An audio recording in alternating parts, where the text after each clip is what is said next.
皆さんこんにちは。本日で最終回でございます。本当にいろいろなお話を教えていただきまして誠にありがとうございました。こちらこそありがとうございました。最後の回になりましたけれども、ようやくここで堀川屋の村さんのね、商いの生い立ちなど、ね、はい、あとはお醤油の話もいろいろ聞かせていただきたいと思います。はい、どうぞよろしくお願いいたします。はい、よろしくお願いします。ちなみに堀川屋の村さんって何年の創業でいらっしゃるんですか？オフィシャルには1688年元禄元年ということにさせていただいてるんですけれども、もともとそのうちの野村家の堀川屋自体はもっと以前から京都が発祥というふうに言われてます。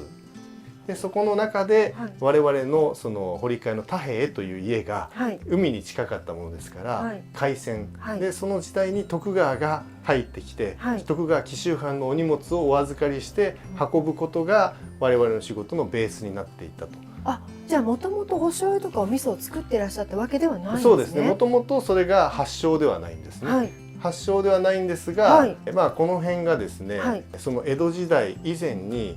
金山寺味噌というお味噌が鎌倉時代にここから車で15分ぐらい北に和歌山県の由良町って町がありまして、その興国寺ってお寺に金山寺味噌が鎌倉時代に伝わった、そして金山寺味噌がその周辺で作られるようになった、まあ我々のその堀川屋でも家で金山寺味噌を作るようになった、でそれを徳川の江戸の方々にお渡ししたところ喜んでいただけるので、我々としては商売というよりはお土産でたくさん作るために蔵を作って、でその蔵が今もそのまま残っていると。金山寺味噌ですね。ちょっとこのそれはウリの部分かな。ウリかな。ウリですかね。ちょっとこれだけで言ってみますね。全然違うな。私も仕込んだことがあるので、自分の仕込んだやつと比べるのも失礼なんですけど、全然違う。なんでしょうね、この味の違い。とても美味しい。ご飯が何倍でもいけちゃうこれ。お醤油を美味しくしようという時に特にこだわってらっしゃるポイントっていうのがおありでしたらぜひ教えていただきたいんですけれど。美味しくしようと思っても美味しくならないんですよね。これ深い話なんですけど、やはり相手が自然であるし相手が生き物であるということで、いろいろと人間の心情っていうのはこうしたいああしたいとか、煩悩がいろいろと出てくるわけですけれども、日頃から意識していることは、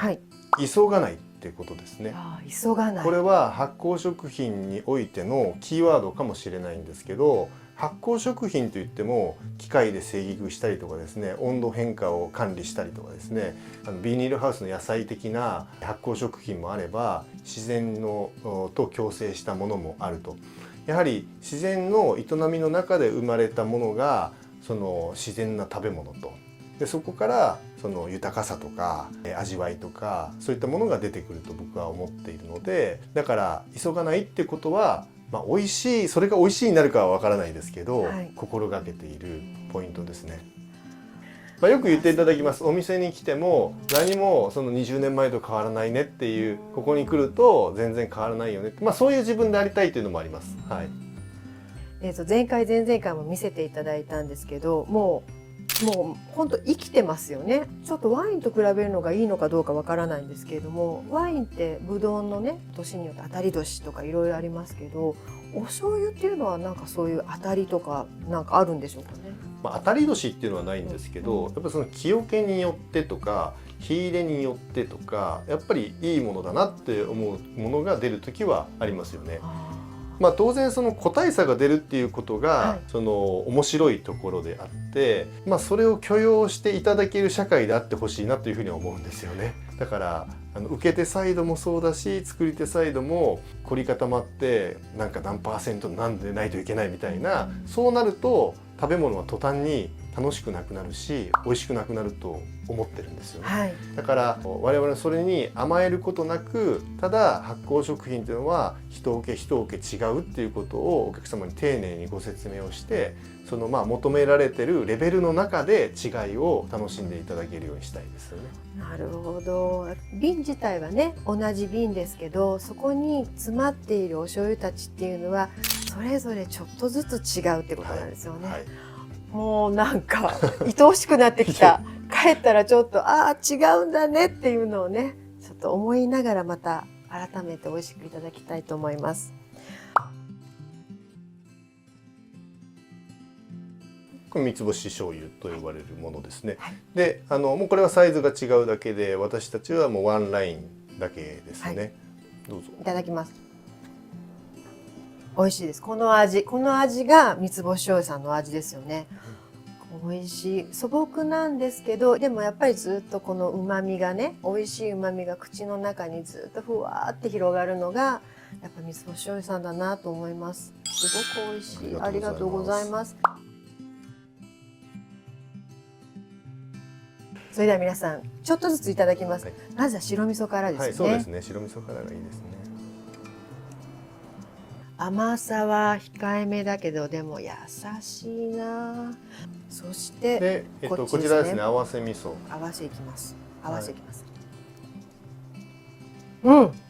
結構酸味もしっかり立ってて美味しいですねこれ。で赤味噌ですね。はい、次が。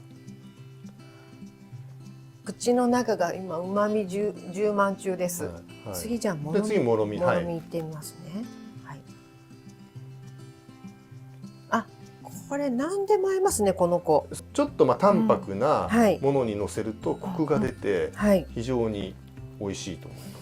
ね、皆さんここまで見せられたらちょっと私も食べてみたいわっていう風になるじゃないですか。皆様もお取り寄せできます。ご安心ください。オンラインストアでよろしいですか？はい、オンラインストア、堀川の村で検索していただいて、はい、オンラインストアで、はい、お醤油もお味噌もだけではなくて、はい、私がおすすめする仲間の食材等々も、はい、根菜でお詰めしてお送りできますので。はい、あれですよね、それこそお友達でいらっしゃる飯尾醸造さんのプレミアム富士スもさっき拝見しましたけども、はい、あとこちらのお店に来ていただくとショップでも販売なさっているんですよね。はい、皆様 URL は詳細ページのところに記載しておきますので、ぜひそこからジャンプしてご購入いただければと思います。野村さん本当に何回にもわたってお忙しいところもう寝てらっしゃらないじゃないかっていうぐらいのねスケジュールで過ごしてらっしゃいますけど、そんな中お時間取っていただきまして素敵な貴重なお話を頂戴して誠にありがとうございました。